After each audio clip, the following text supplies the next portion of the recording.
How's it going, everybody? Officially now. So Daphne just threw a curveball at me. Apparently, I've been live on my personal feed and Instagram for a couple seconds, but now live on the computer too on the other properties.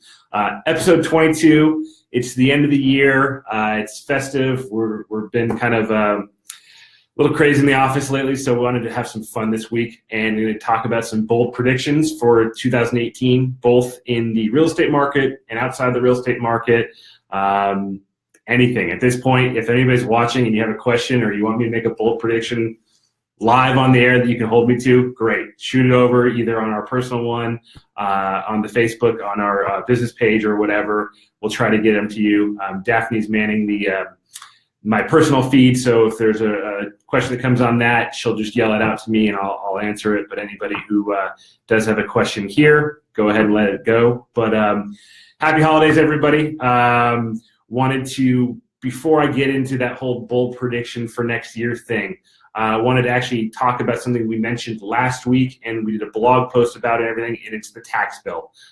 Again, what was the theme last week? I'm not a CPA, I'm not an attorney, but we do know that the tax bill at least was passed in the Senate. It's now going back to the House.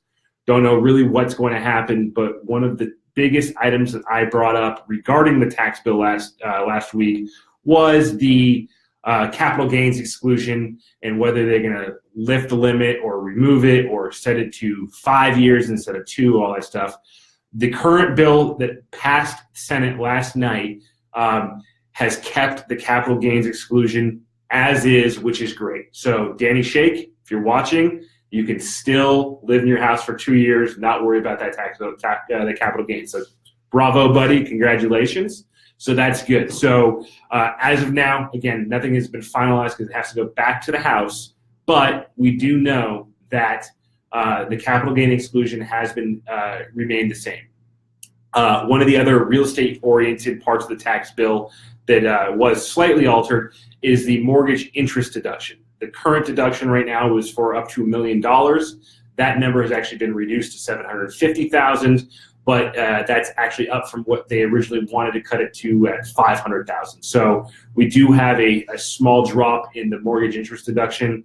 Again, hasn't passed yet, and it really won't affect much of the population here in the Las Vegas area. That's really more for our friends in Southern California and the Bay Area and in New York and everything, where the cost of living and the real estate values are a lot higher. So that does hurt a little bit. Those are the two big things. There are some pass-through things that are actually potentially going to help individuals like myself who are independent contractors and real estate agents. So that's awesome because nobody likes paying taxes. But that's really kind of where we are for now. Any questions or anything right now? Good. Okay. So I actually, like I said, having fun with this. So these are all bold, and I say bold in parentheses because some of them aren't that bold, but these are our predictions for the real estate market, for the economy, for just anything kind of fun for 2018.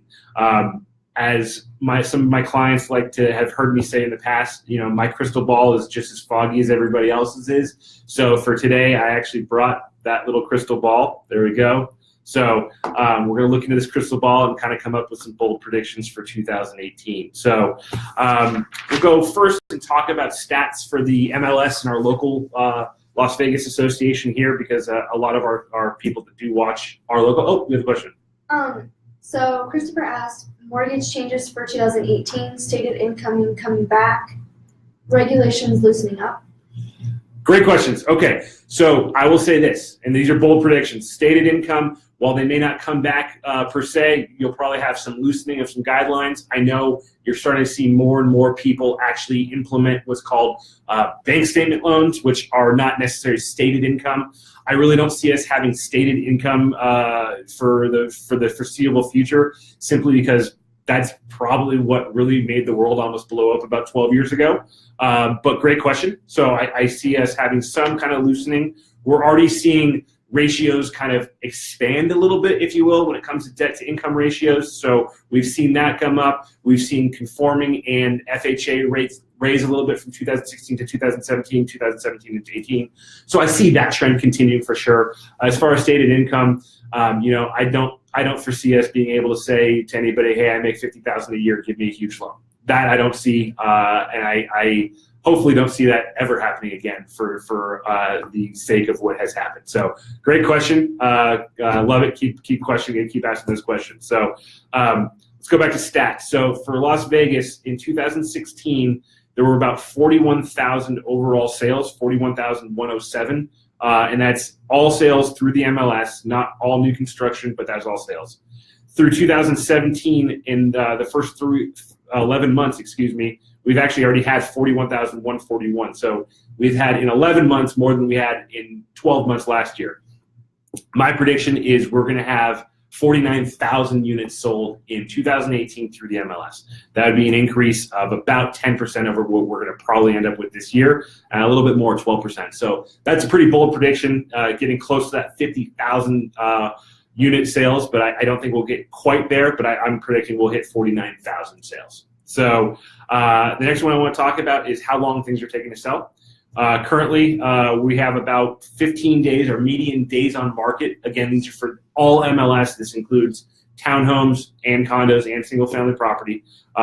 Currently, the setup is about 15 days as a median. I actually think that's going to go up a tiny bit as a median, but nothing crazy. I'm going to estimate about 18 days on market for the median. Remember, median takes out the outliers, and that's kind of that middle of the road. I still think the market is very hot. I think anything under $300,000 is gonna just fly off the shelves, and that's why that number is going to be still very, very aggressive. But I can't see this 2-week median pricing anymore. So that would be my number on as far as days on market. Dollar volume. This is a fun one. So this is taking all those sales that have hit the MLS and just adding it up. For 2017, we're on pace again. We don't have December's stats yet, but we're on pace for just under $12 billion of real estate sold through our local MLS. That doesn't include commercial, and it only includes portion of new construction for 2017. We were at just over $10 billion for 2016.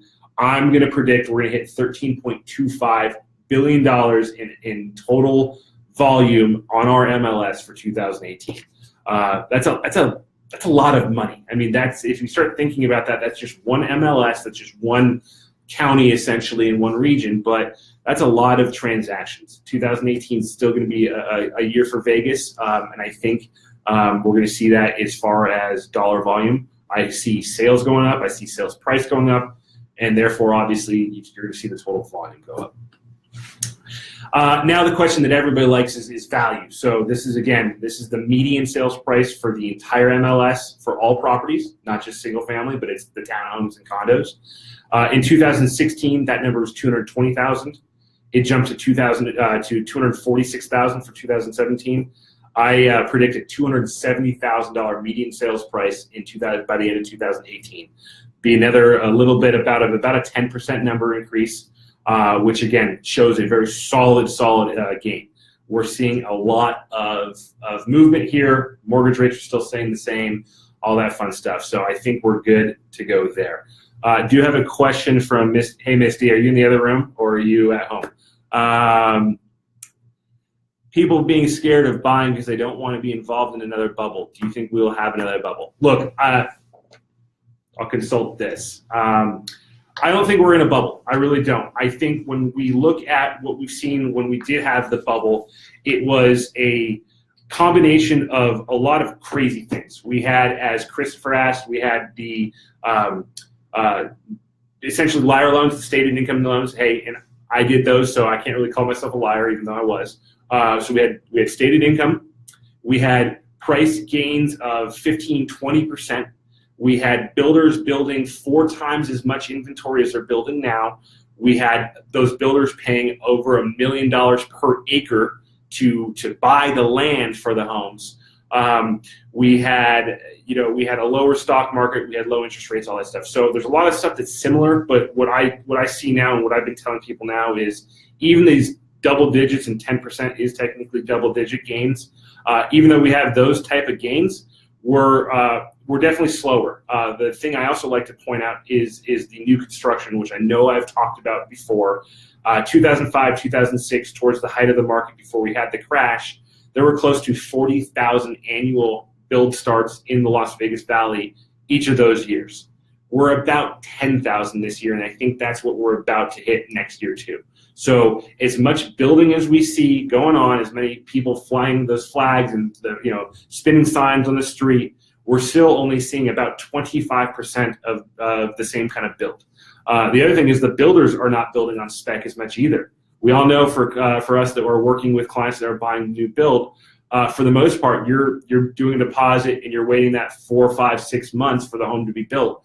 Now, some builders will have spec homes or easy move-in, quick move-in, and usually that happens when somebody else got into a contract, started building the home, and then had a change of mind or a change of plans and everything. So that's why the builders then does have that inventory that's more available. So, Misty, great question.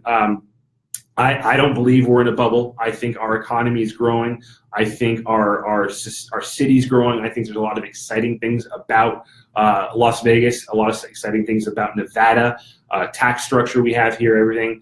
All that stuff we obviously did have 10 years ago as well. But again, I think we're more of a consolidated and more of a scheduled increase than we were 12, 13 years ago. So that's my thought. We're running a business, we're growing a business, we're raising a family in the city. We have a lot of positive thoughts about the Las Vegas Valley. So I don't see a bubble yet. If you do start seeing a bubble, you may start seeing it in the higher level first, and that's usually what happens.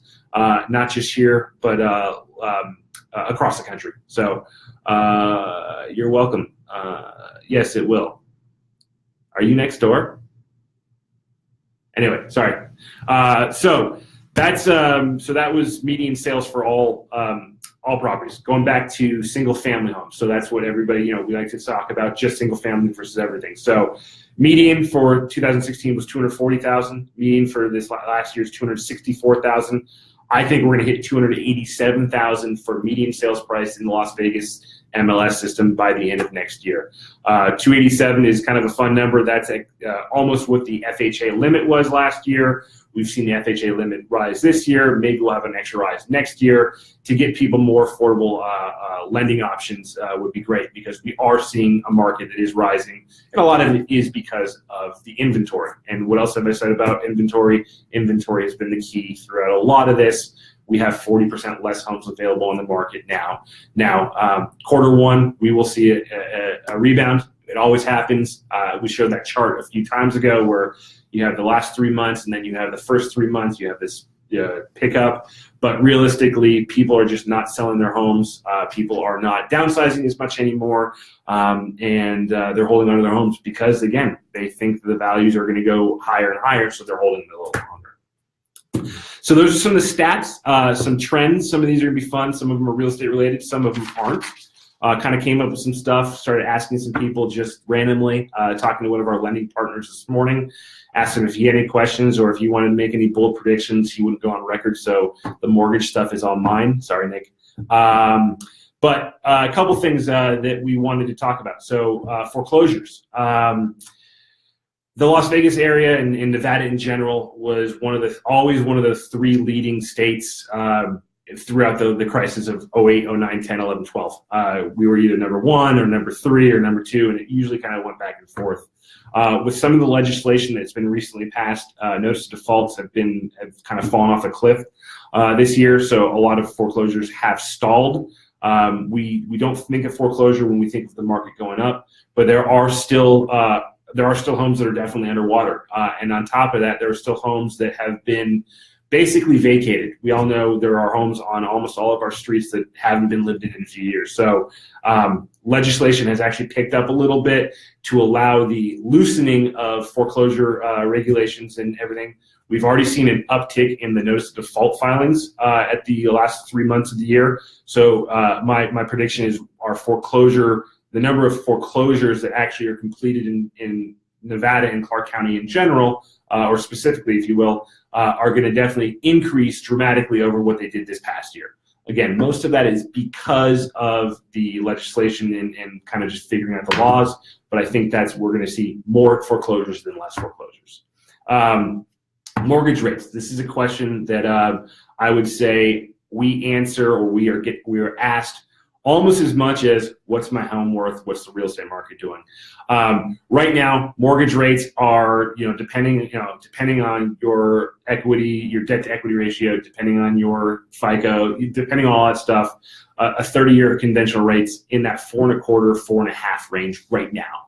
Certain programs can kick it down a little bit, certain can be a little bit higher, but overall, 4.25, 4.5 is where they are currently right now. My bold prediction is they're going to actually hit 5% this year in 2018, but they're not going to settle at 5%. I think we're going to see some stuff that's going to happen. We're going to actually have a nice little ramp up, which is going to probably scare some people, may unsettle some people, and we will, by the end of the year, probably honestly be right in the same position we are right now. Because guess what? The last 3 years, we've had some run-ups and some drops, and we've been ending the year right in that low to mid 4% range. So I don't know if it's a bold prediction, if that's just me saying it may go up or not, but I'm going to say it does hit 5%, but by the end of the year, we will stop and hit this kind of that 4.25, 4.5 range where we are now.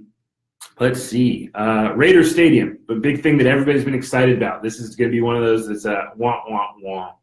I say in 2018, we hit an immediate snag on something that's going to delay the construction enough to push the Raiders moving to Vegas off for at least 1 year.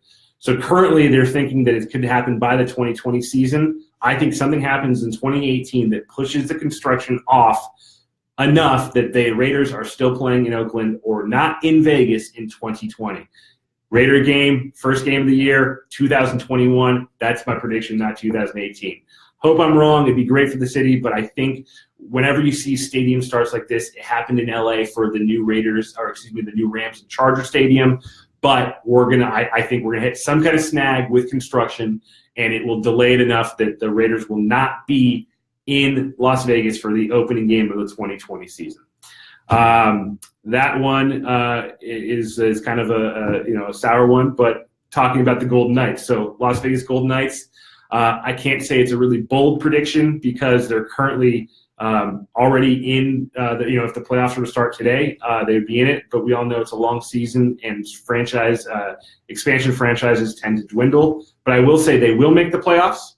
I am going to say they're going to actually win their first round playoff series, but they will lose in the second round. So I don't believe any expansion team has ever made the playoffs. So my bold prediction is we will make the playoffs. We actually will win a series, but I think we're so much better at home than we are away. And I think by the time you're in the playoffs, I think those away games are going to hurt. And I think we will lose in the second round of the playoffs. So that's my prediction for sports for here.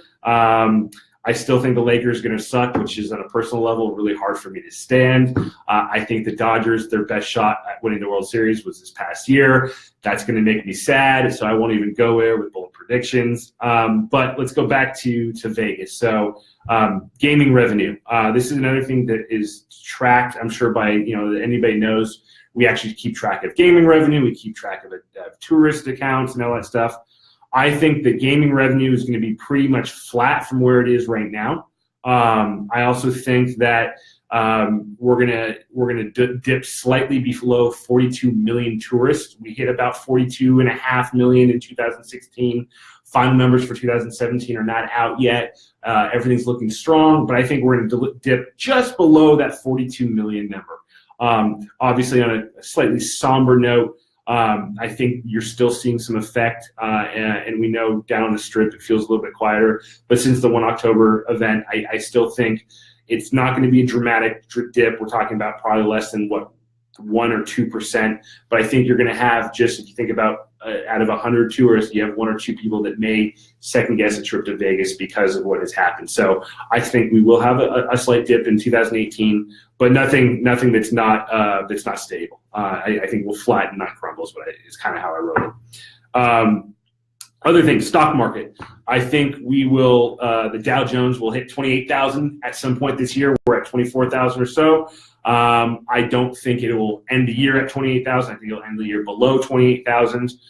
Don't get me started on Bitcoin because I just don't even know what that is. But I think that'll go higher and then it may crumble. and then may go higher, and then may crumble.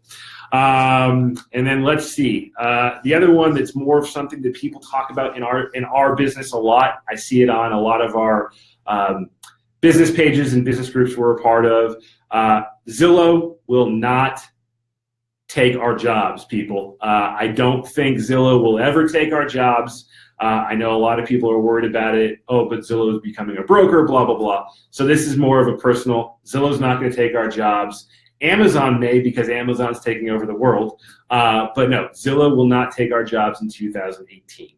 They're still going to be around. People are going to still use Zillow to find homes, contact agents like myself, and become homeowners. So that would be one of my last bold statements that I wrote. I gotta. Ryan asked if I think the stadium will become a popular venue for non-sporting events. I think the stadium has to. I think it has to start holding big concerts and everything to make sense. Nobody builds stadiums that cost this much money that taxpayers through tourism pay for without filling up the stadium. Anybody who's building these big arenas, they have to use it. Look at T-Mobile, which is a third of the size seat-wise. T-Mobile is a wonderful facility. Anybody who hasn't been there, you're missing out. World-class place to see the Knights play. We've seen college basketball games there, but we've also seen a couple concerts there. You have to have events like that, and there are certain acts out there that are larger than that are larger than arenas, right? You won't see. I don't know. You're not going to see somebody like U2 or somebody that's world big, huge, play in an arena of 20,000. They're the ones that are playing stadiums, right? When the Rolling Stones play, they play the Rose Bowl, they play Dodger Stadium. They don't play Staples Center in LA. So Ryan, I think the owners of the stadium will have to try to fill it as much as possible with big shows like that. And we already know people come from all over the country to come see shows here in arenas. I don't see how they wouldn't have big shows and big names filling it for concerts in that kind of event. Will a monster truck rally be there? Probably not, but I think you're going to have those big names. AI is already, and then you also asked about artificial intelligence. AI is already kind of taking over real estate, and in my mind, we're using it's more of a tool for us and for the end consumer. So when I say AI, there are now products out there that can I can auto communicate with people when I'm not directly talking to them. I can have text messaging back and forth. I can have virtual assistants, which is kind of like AI, communicate and try to set up appointments for clients. You have companies that already are doing 360-degree tours that you can pay for. This is, I don't know if it's a known thing or not. I don't think we signed an NDA for it, but Zillow is already using a test market in Phoenix where they're going to actually use a 360 model that any agent or any consumer can actually do a 360-degree tour of their home with their smartphone. That's artificial intelligence in my mind. That's technology that's working. What I will say is this, no matter how much video, no matter how much audio, no matter how much of that technology with the virtual floor plans you use, with real estate specifically, and especially residential, what that does not show and what that will never show is the feeling that you get when you walk into the home. It will never show what your neighbors look like. It'll never show how noisy the house could be. It'll never show how the light hits the kitchen in the morning versus the yard in the afternoon. There's a lot of personable stuff that is still going to be specific, that is why you still need to have boots on the ground with real estate and go from there. Now, there are already companies that are using high technology stuff, and you don't need necessarily to have a realtor there, but the fact of the matter is a professional will still get you a better sense of what's going on and be able to present those type of questions for you, because as a consumer, you're already going through the process of trying to buy a home, which can be an emotional roller coaster. You may not notice the junked out car or the hoarder that lives next door to you or anything like that. You know what? You can have the best pictures, the best video and everything like that, but if you can hide anything you want with technology, so it's still, it's eyes and ears on the ground is still going to be the ultimate deciding factor for most people that are buying something with an emotional attachment to it. And with most real estate, most residential real estate, there is a level of emotional attachment. So hope that answered your question, Ryan. Have we had any other questions? Justin said Bitcoin is the currency of unicorns. Duh. Got it. Bitcoin, let's get that as a hashtag. So Bitcoin is the currency of unicorns. Right. So you mine it, but it's not really mining it. So I got a question. So you see everything that talks about Bitcoin, you see the actual coin. That's just fake, right? There's no real coins out there, right? I don't know. I'm sure I'm going to get a whole bunch of invitations now for people asking if I want to join their Bitcoin investment clubs and everything like that.